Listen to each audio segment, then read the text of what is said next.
Ang unique naman dyan, may araw na, may buwan pa. Naku, sinabi mo pa. Let me show you guys. Ayan, lalabas ako para maipakita ko sa inyo.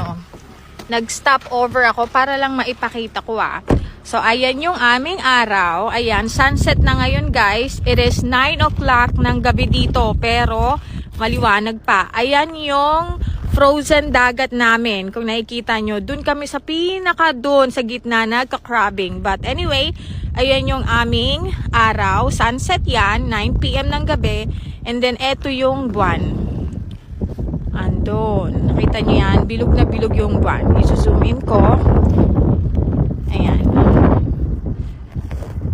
Kita nyo ba? Ayun. Grabe no, ang galing. Bilog na bilog yung aming buwan today.